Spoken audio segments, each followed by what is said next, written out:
हम सब के दिलों की धड़कन हज़रत मौलाना सैयद अरशद मदनी दामद बरकातहुम, उनका ये करम है, एहसान है इस इलाक़े पर कि हज़रत ने हमें तारीख़ से नवाजा।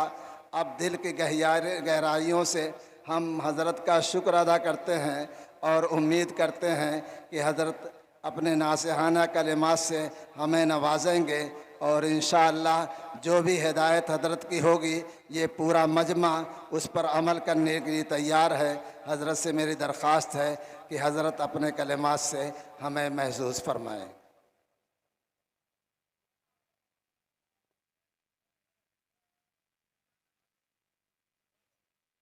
बिस्मिल्लाहिर्रहमानिर्रहीम। अल्हम्दुलिल्लाह नहमदुहु व नस्तईनुहु व नस्तगफिरुहु व नुअमिनु बिही व नतवक्कलु अलैहि व नऊज़ु बिल्लाहि मिन शुरूरि अनफुसिना व मिन सय्यिआति अअमालिना। मन यहदिहिल्लाहु फला मुदिल्ल लहु व मन युद्लिल्हु फला हादिय लहु।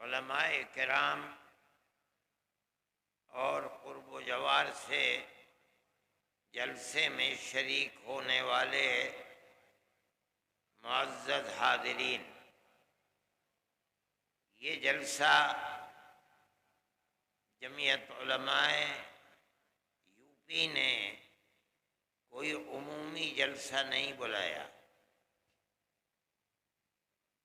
इसके लिए यूपी के मशरक़ी अज़ला में इस जगह को मुंतखब किया गया है ताकि यूपी के अंदर मदारिस पर गवर्नमेंट की तरफ से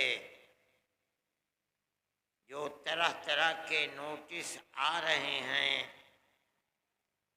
मदरसों को बंद किया जा रहा है, मशरिक़ी यूपी ही में उन अहले मदारिस को जमा किया जाए और इस सिलसिले के अंदर किस तरह आगे बढ़ा जाए, अपने मदारिस की हिफाजत के लिए उस तरीक़े कार से उन्हें आशना बनाया जाए। वरना तो हमारे अहबाब ने कुछ ने ये कहा कि सबसे पहले मदारिस पर जिस गवर्नमेंट ने हाथ डाला था वो आसाम है, वहाँ बीजेपी की गवर्नमेंट है, वहाँ जाकर जलसा किया जाए। उसके बाद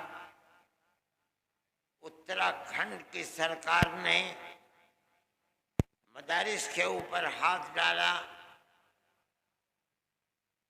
फिर उसके बाद मशरिक़ी यूपी ने हाथ डाला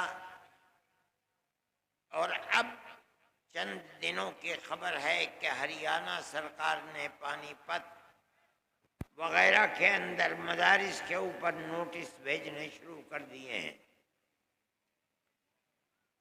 कुछ लोगों की राय थी कि हमें लखनऊ में जलसा करना चाहिए, लेकिन हमने इब्तदा के अंदर गौर व खौज करके, चूँकि बड़े बड़े मदारिस की जगह ये सूबा है, हमारा सूबा है, इसलिए हमें पहले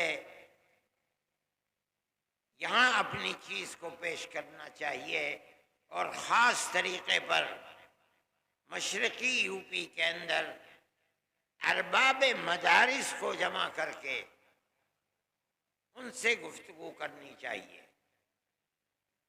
कोई आम जलसा नहीं है। अरबाब मदारिस पढ़े लिखे लोग हैं, आप हजरात जानते हैं, इसलिए हम आप ही से गुफ्तगू करना चाहते हैं और इस वास्ते से अपनी बात सूबाई गवर्नमेंट बल्कि हम मरकजी गवर्नमेंट तक अपनी बात को पहुंचाना चाहते हैं। मदारिस इस्लामिया सिर्फ दरसगाहें नहीं हैं। जो लोग ये समझते हैं कि मदारिस का मकसद सिर्फ किताबें पढ़ना पढ़ाना है, वो गलत समझते हैं। मैं आपके सामने एक मजमा है हजारों आदमियों का, यकीनन इस मजमे के अंदर वो लोग भी होंगे जो मेरी इस आवाज़ को सूबाई और मरकजी गवर्नमेंट तक पहुंचाएंगे। मैं आपसे यह बात कहता हूं कि मदारिस का किरदार इस मुल्क की जड़ों के अंदर घुसा हुआ है। अगर कोई नहीं मानता तो इसका मतलब यह है कि वो मुल्क की तारीख से ना आशना और ना वाकिफ है। मैं आपसे कह रहा हूं, हो सकता है इससे पहले किसी ने न कहा हो, ये हिम्मत न की हो। इस मुल्क के अंदर जिसमें 250 साल तक इस मुल्क का हिंदू, मुसलमान, जैन, बुद्ध, हर आदमी के गले के अंदर अंग्रेज की गुलामी का तौक पड़ा हुआ था। हर आदमी गुलाम था। अगर किसी जगह से आजादी वतन के लिए जिहाद की आवाज निकली है, वो मदरसा है। सबसे पहला आदमी 1803 के अंदर जिस दिन अंग्रेज ने कहा कि मुल्क बादशाह का और जनता अल्लाह की, लेकिन हुकूमत आज से ईस्ट इंडिया कंपनी की है, सबसे पहली आवाज इस बात की कि मुल्क गुलाम हो गया और आज़ादी वतन के लिए जिहाद करना हर मुसलमान और हर हिंदुस्तानी का फर्ज है। एक आलिम दीन की आवाज़ थी जो हजरत शाह वलीउल्लाह मुहद्दिस देहलवी के बेटे और उनके बेटों में सबसे ज्यादा इल्म जिनके दिमाग और सीने के अंदर पैवस्ता, शाह अब्दुल अजीज साहब मुहद्दिस देहलवी, एक मदरसे के अंदर दिल्ली में, जिसको लोग उनके दादा के नाम पर रहीमिया मदरसा कहते हैं, आज भी वो कला महल के अंदर उस मदरसे की बाकियात मौजूद हैं। उस मदरसे से आवाज निकली थी कि मुल्क गुलाम हो गया, हिंदू गुलाम है, मुसलमान गुलाम है, अक्सरियत गुलाम है, अकलियत गुलाम है। हमें जिहाद आज़ादी करना हमारा मजहबी फरीज़ा है। मदरसे का ये किरदार है। उस मदरसे को लुटवा दिया गया, नाम और निशान मिट गए, लेकिन शाह अब्दुल अजीज साहब को जहर दे दिया गया, दिल्ली से निकाल दिया गया।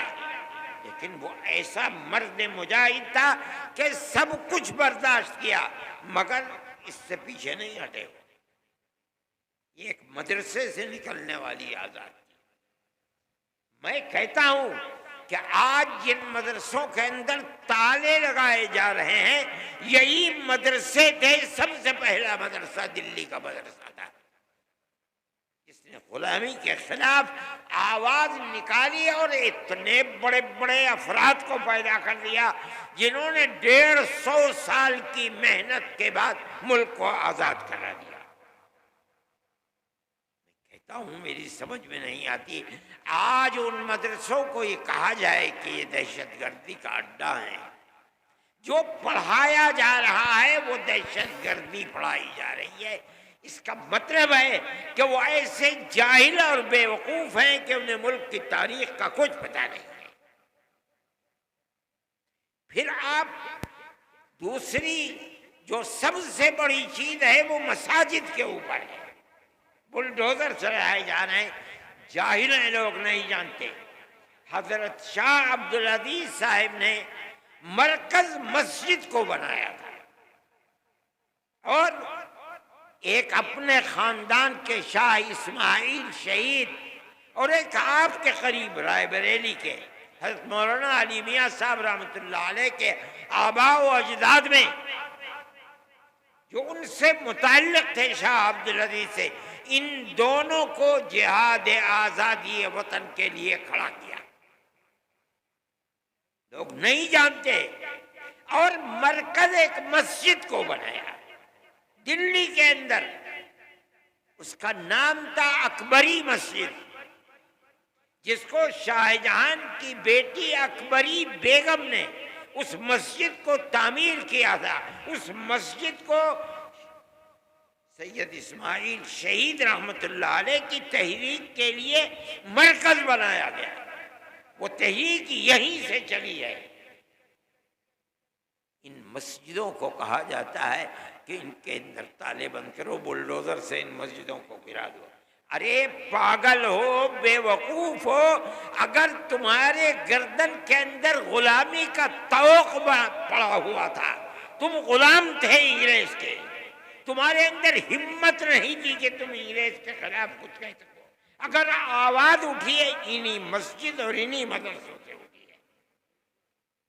आज लोग नहीं जानते, अंग्रेज ने उस मस्जिद को जो अकबरी बेगम शाहजहां की बेटी की बनाई हुई थी, इनकी तहरीक के खिलाफ उसको तहस नहस कर दिया, दफन कर दिया। वो पार्क है, एडवर्ड पार्क उसका नाम था, आज सुभाष उसका नाम है। दुनिया नहीं जानती। जिन मदरसों को और मस्जिदों को तुम बुलडोजर चलाकर बर्बाद कर रहे हो, यही मुल्क की आजादी और गुलामी से निकालने की बुनियादें थी। लोग नहीं जानते।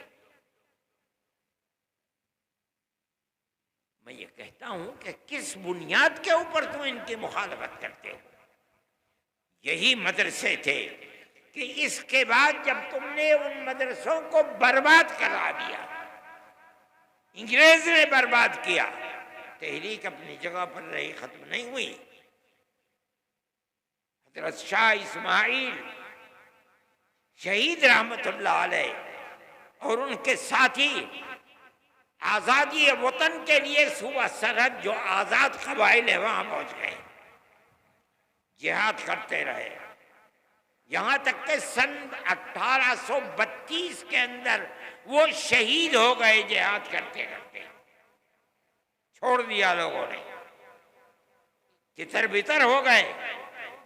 लेकिन लोग वापिस आए और आने के बाद सन 30-32 से लेकर सन 57 तक अपना काम करते रहे। यहां तक के 1857 के अंदर उन्होंने फिर दोबारा जिहाद को बुलंद किया, जिसको अंग्रेज ने गदर का नाम दिया।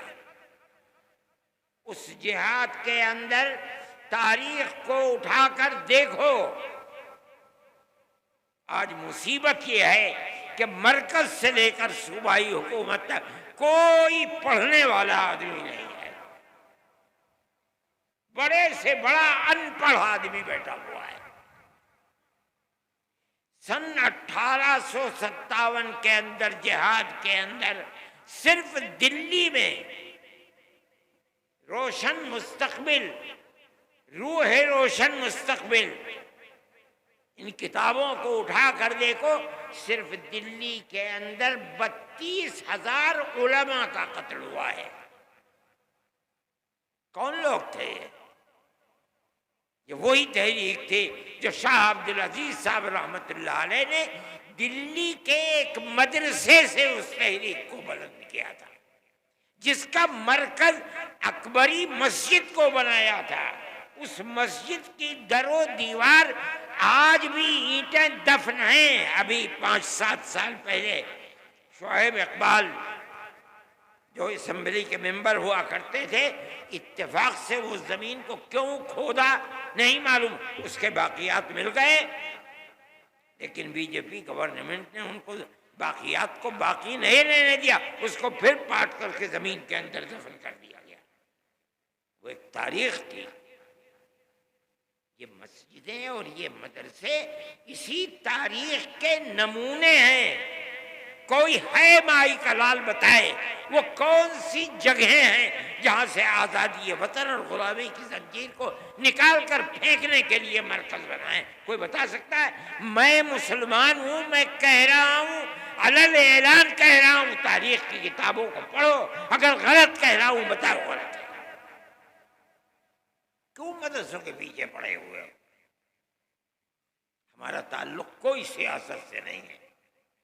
फिर देखिए, जब 1857 के अंदर 2 लाख मुसलमान शहीद कर दिया गया, अभी 1-1.5 महीना पहले, बल्कि 1 ही महीना अभी हुआ है कि जब वक्फ के मसले के अंदर पार्लियामेंट के अंदर गुफ्तगू हुई तो एक हिंदू बड़ी बेहतरीन उर्दू बोलने वाला, मेरे उसके बाप से ताल्लुकात थे, जो आसाम का चीफ मिनिस्टर था, उसका बेटा है गोगोई, उसने तकरीर की, पार्लियामेंट में कहा कि 2 लाख मुसलमानों ने अपनी जान आजादी वतन के लिए दी है। उन लोगों के नाम लिए जिन्होंने आजादी वतन के लिए अपनी जान को कुर्बान किया है, और ये एक हकीकत है।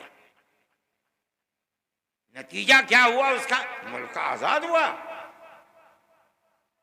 कैसे कैसे अफराद पैदा किए। दारुल उलूम की बुनियाद इसी पर बनी है। जब 1857 में खुदा की कुदरत आजादी वतन के लिए जो लोग खड़े हुए थे अंग्रेज के खिलाफ, उनके हक में फैसला अल्लाह का नहीं था, नाकाम हो गए। बच्चे घरों के अंदर, बाप शहीद कर दिया गया, कोई नाम लेने वाला नहीं है, घर में कुछ नहीं है, बच्चे भीख मांगने के लिए बाहर हैं, माँ अपनी इज्जत को बचाए हुए घर के अंदर बैठी हुई है। चर्च के लोग निकल रहे हैं, उन बच्चों का हाथ पकड़ रहे हैं, हमें दो बच्चे को, हम इसे मुफ्त पढ़ाएंगे, मुफ्त लिखाएंगे, मुफ्त कपड़े देंगे पहनने के लिए, पढ़ा करके मुलाजमत देंगे, कि अपने पेट को भी पालेगा, तुम्हारे पेट को भी पालेगा। इस सूरत हाल को जब आम मुआफी का ऐलान हुआ और इन मदरसों का बुनियादी किरदार रखने वाले हजरत नानोतवी और हजरत गंगोही और उनकी जमात ने देखा, तो बैठकर मैं मदरसों के बनाने का फैसला किया, और ठीक 9 साल के बाद सन 1866 के अंदर दारुल उलूम की बुनियाद डाल दी। इस बुनियाद के बाद सबसे पहली शख्सियत जो सामने आई है वो हजरत शेखुल हिंद रहमतुल्लाह अलैह की शख्सियत कही जाती है।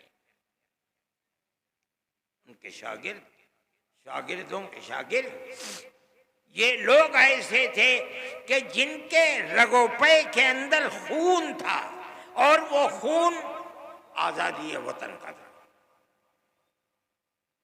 वहां से फिर आजादी की तहरीक, चैन से नहीं बैठे, 2 मरतबा शिकस्त हुई। एक मरतबा तो वो शिकस्त हुई जिसके अंदर शाह अब्दुल अजीज साहब के 2 शागिर्द थे, और एक मरतबा 1857 की शिकस्त। उसके बाद इन्होंने दारुल उलूम देवबंद की बुनियाद डाली। किस लिए? हजरत शेखुल हिंद रहमतुल्लाह अलैह फरमाया करते थे कि हजरतुल उस्ताद हजरत नानोतवी रहमतुल्लाह अलैह ने जिस लिए दारुल उलूम की बुनियाद रखे, मैं उसे जानता हूं। सिर्फ किताबों का पढ़ाना नहीं था, बल्कि गुलामी की जंजीरों को तोड़कर पूरी कौम, हिंदू मुस्लिम की कौम को जिंदा आजादी के साथ मुल्क में जीने का हक दिलाना था। यही बुनियाद थी कि वो तन्हा नहीं बैठे, उन्होंने अपने शागिर्दों को लिया। दारुल उलूम की बुनियाद जिस मकसद के लिए पड़ी वो ये मकसद था। फिर एक मदरसा नहीं, उस मदरसे से 50 साल के अंदर सन 66 से लेकर तकरीबन 80 साल के अंदर हजारों मदरसे मुल्क के अंदर बना दिए गए, यहां तक कि सन 47 के अंदर मुल्क आजाद हो गया। इन मदरसों की बुनियाद क्या थी? आजादी वतन बुनियाद थी। गुलामी की जंजीरों को तोड़ना था, यही बुनियाद थी कि हजरत शेखुल हिंद रहमतुल्लाह अलैह ने आखिरी सांस मुल्क की आजादी के लिए उन्होंने और उनके शागिर्दों ने, मुफ्ती किफायतुल्लाह साहब, शाहजहांपुरी, हजरत मदनी, अनवर शाह कश्मीरी और उसके बाद उनके शागिर्द, यहाँ तक के मुल्क सन 47 के अंदर आज़ाद हो गया। और हजरत शेखुल हिंद रहमतुल्लाह अलैह के अंदर अल्लाह ने आज़ादी वतन के लिए कितनी ताकत रखी थी और कैसा जज्बा था, ऐसे अफराद दुनिया के अंदर कब मिलते हैं। हजरत जब वापिस आए माल्टा की जेल से सन 1919 के अंदर, बल्कि सन 1920 के अंदर, जमीयत उलमा 19 में कायम हुई और 20 में हजरत शेखुल हिंद माल्टा की जेल से हिंदुस्तान वापिस आए हैं।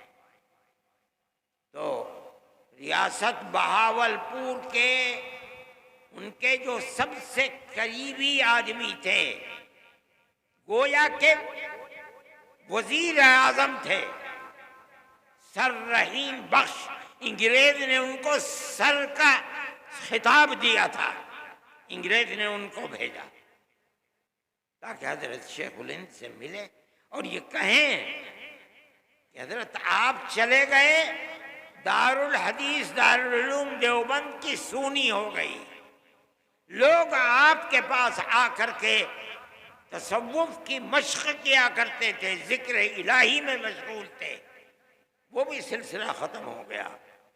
अब आप चंद रोज है, खुदा जाने कितने दिन की जिंदगी है, आप एक जगह बैठ जाइए। आपने पूरी कोशिश कर ली अंग्रेज को हटाने के लिए, मगर अंग्रेज हुकूमत तो अपनी जगह से टस से मस हुई नहीं है। तो फिर आपको अपनी जिंदगी, वो काम जो आपके बाद खत्म होने को हैं, उन्हें फिर दोबारा जिंदा करना चाहिए। वो बूढ़ा आदमी जो वहां से आने के बाद 1 साल और कुछ महीने जिंदा रह सका, उसने क्या जवाब दिया? इसी मदरसे से निकले हुए लोग थे। उन्होंने कहा आप अपनी बात पूरी कर चुके? कहा कर ली। कब? फरमाया कि मैं बूढ़ा हो गया, जिस सरजमीन पर अंग्रेज की हुकूमत है वहां जीना तो जीना, उस सरजमीन पर मर के दफन होना भी मुझे गवारा नहीं है। मैं तो हिंदुस्तान सिर्फ इसलिए आया हूं कि मैं आकर ऐलान करूं कि अंग्रेज की गुलामी हराम है। मैं बूढ़ा हो गया, मेरे पैरों में चलने की ताकत न रही अगर, तो मैं अपने शागिर्दों से कहूंगा कि मुझे एक चारपाई पर लेटा दें और अपने कांधों पर लेकर मुल्क के गांव-गांव जाएं और मैं हर गांव में ये ऐलान करूं कि अंग्रेज की गुलामी हराम है। ये तड़प किसमें पैदा हुई? कहां से पैदा हुई? मदरसों से पैदा हुई है। इन मदरसों को बनाया किस लिए गया? दारुल उलूम को किस लिए बनाया गया? दारुल उलूम से 25,000 मदरसों को किस लिए बनाया गया? इस मुल्क के अंदर आज़ादी के जज्बे जिहाद के लिए बनाया गया, हिंदू मुस्लिम मोहब्बत के लिए बनाया गया, मुल्क के अंदर अमन अमान कायम करने के लिए बनाया गया। तुम उन मदरसों को क्यों उनकी जड़ को खोदते हो? वो तुमसे कुछ नहीं लेते।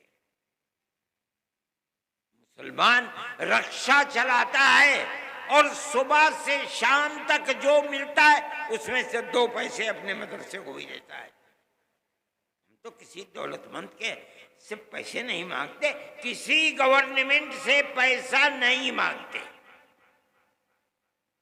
एक मर्तबा इंदिरा जी थी, नहीं सोनिया जी थी, और अर्जुन सिंह जिंदा थे। उन्होंने और सोहेल सिद्दीकी, जिनको पार्लियामेंट ने कॉलेज और यूनिवर्सिटियों के अक़लियती किरदार के लिए उनको अमीन बनाया था, वो भी थे। इन सब ने मिलकर के एक कमेटी दिल्ली के अंदर बनाई। उन्हें लोग मिल भी गए, कुछ लोग थे, मौलवी फुज़ैल थे गोरखपुर के, और दूसरे लोग उन्हें मिल गए, उन्होंने बुला लिया। मुझे भी बुलाया मगर मैं भूल गया। मुझे एक साहब ने कहा कि भाई उन्होंने बुलाया तो तुम गए नहीं।